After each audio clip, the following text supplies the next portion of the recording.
nous faisons face à une guerre hybride, mouvante, insidieuse, qui épouse les contours de la géopolitique mondiale et les intérêts cyniques des sponsors étatiques.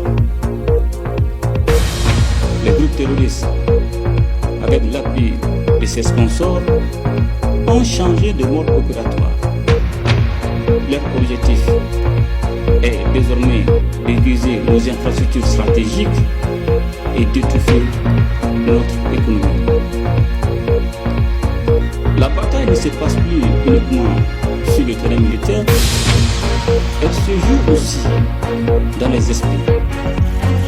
La désinformation, la manipulation, les campagnes de démoralisation sont devenues des armes transformant de fait le champ international en un véritable théâtre d'opération. Face à cette nouvelle zone, notre armée s'est adaptée. Elle a renforcé son dispositif de communication en modernisant ses méthodes. Le renforcement des capacités de nos forces armées ne se limite pas à l'acquisition d'équipements, mais à une vision politique globale, celle d'un Mali fort, stable et souverain. La création d'une web TV et d'une radio au profit des femmes répond à une volonté politique forte, celle de parler directement à notre peuple, renforcer la confiance et mettre fin aux rumeurs et aux manipulations qui cherchent à fragiliser la nation dans ses fondements mêmes. Et j'exhorte par la même occasion tous les acteurs impliqués dans la bataille informationnelle à redoubler d'efforts et de vigilance face à la désinformation et à la manipulation.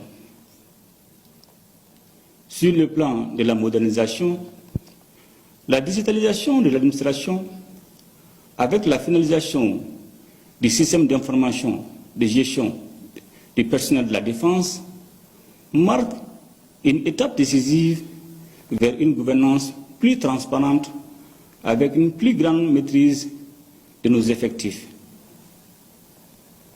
Sur cette lancée de modernisation, l'année 2025 a également été marquée par l'organisation à Bamako de la première édition du Salon BAMEX dédié à la défense et à la sécurité.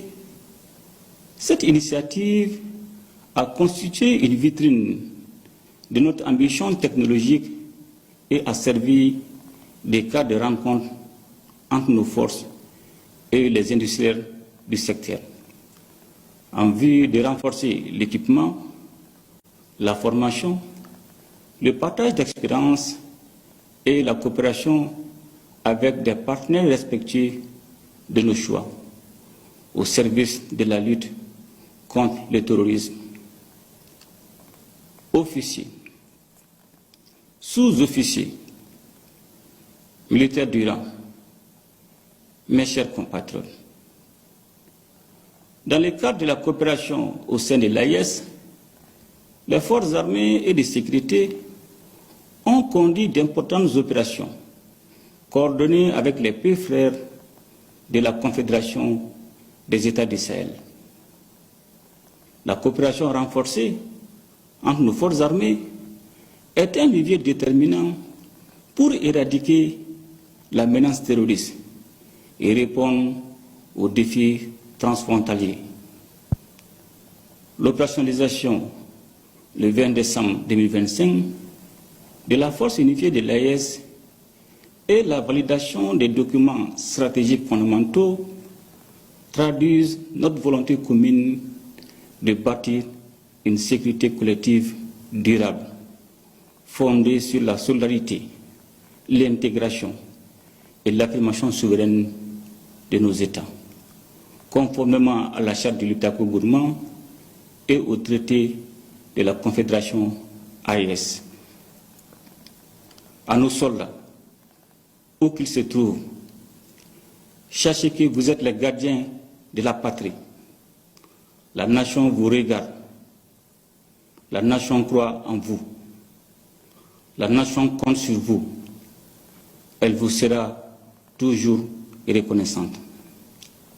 Tout coup porté à l'ennemi, chaque victoire remportée est une lueur d'espoir dans la marche glorieuse de notre pays vers un avenir sûr et une lumière sur le chemin de la pacification totale du pays. C'est sur ces notes d'espoir que je vous souhaite à toutes et à tous une très bonne fête de l'armée dans un Mali uni, prospère et pacifié. Vive les forces armées et de sécurité au service de la nation. Ensemble, nous ferons le Mali Koura. Qu'Allah bénisse le Mali et protège les Maliens.